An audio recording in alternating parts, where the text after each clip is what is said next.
Namo Buddhaya siswa-siswi, pada kesempatan yang berbahagia ini marilah kita bersama-sama membacakan nama Sakaragata.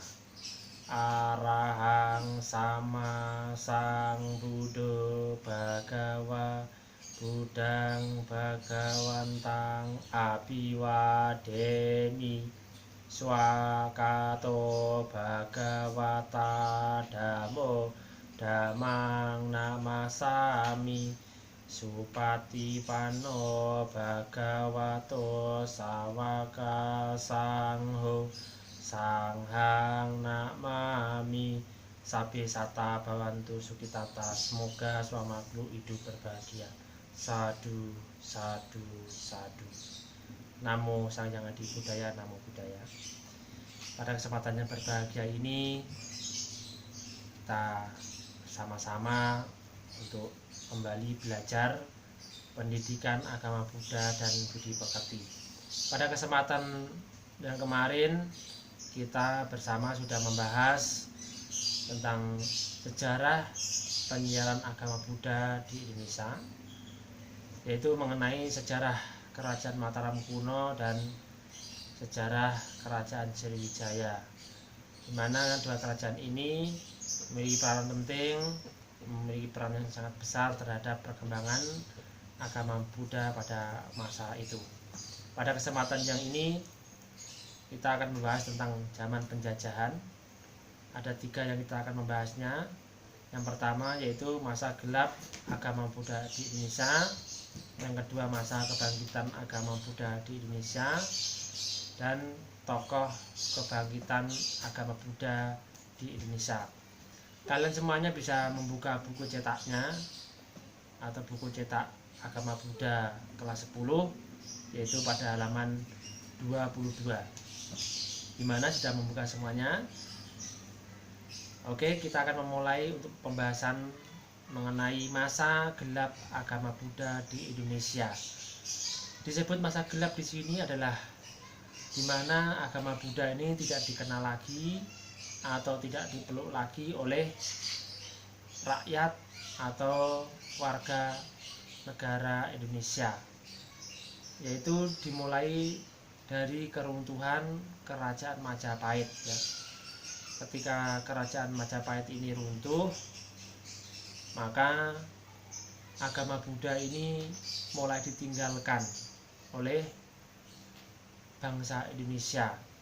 Ditambah lagi masuknya kerajaan-kerajaan non-Buddhis, sehingga memiliki pengaruh yang luar biasa terhadap keyakinan pemeluk agama Buddha di Indonesia ya. Hal ini tentu saja memiliki dampak yang luar biasa terhadap kemajuan agama Buddha di Indonesia ya. Sehingga di periode tersebut agama Buddha betul-betul ditinggalkan oleh sebagian besar masyarakat Indonesia. Hal inilah yang disebut sebagai masa gelap agama Buddha di Indonesia ya. Nanti kalian bisa lebih detail untuk mempelajari materi ini di buku cetak halaman 22. Selanjutnya yaitu masa kebangkitan agama Buddha di Indonesia. Setelah tadi kita membahas tentang masa gelap di mana agama Buddha ini tidak dikenal lagi, tidak begitu dipeluk lagi oleh bangsa Indonesia, maka ada namanya masa kebangkitan agama Buddha, di mana masa kebangkitan ini dimulai pada zaman Belanda ya, yaitu didirikan perhimpunan filosofi atau teosofi yang mempelajari tentang agama Buddha ya, di mana perhimpunan teosofi ini yaitu perhimpunan yang secara langsung membahas dan juga mempelajari agama Buddha. Nah, yang kedua yaitu dibentuknya International Buddhist Mission ya, di mana organisasi ini juga memiliki peran penting terhadap kebangkitan agama Buddha di Indonesia dengan dimunculkannya sebuah majalah yang berjudul Mustika Dhamma yang diprakarsai atau diketuai oleh Kwe Te Hai ya, dari keturunan Tionghoa. Nah, selanjutnya kebangkitan agama Buddha di Indonesia ini yaitu dengan adanya kedatangan seorang biku ya, yang bernama Biku Narada dari Sri Lanka pada tahun 1934 ya, tepatnya tanggal 4 Maret tahun 1934, yaitu seorang biku yang memang disebut sebagai biku pertama setelah keruntuhan kerajaan Buddha yang ada di Nusantara ini. Banyak sekali hal-hal yang Biku Narada lakukan selama berada di Indonesia. Salah satunya adalah beliau menanam pohon bodhi yang berada di Candi Borobudur.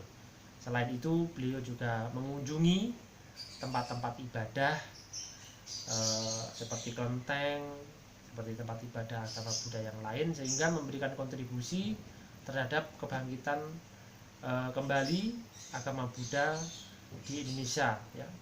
Menjadi masyarakat Indonesia ini menjadi banyak memeluk dan mempelajari agama Buddha kembali.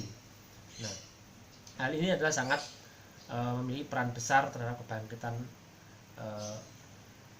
agama Buddha di Indonesia ya. Kalian bisa mempelajari lebih detail di buku cetak halaman 23. Selanjutnya adalah tokoh-tokoh kebangkitan agama Buddha di Indonesia. Kalian bisa membuka buku cetak halaman 25.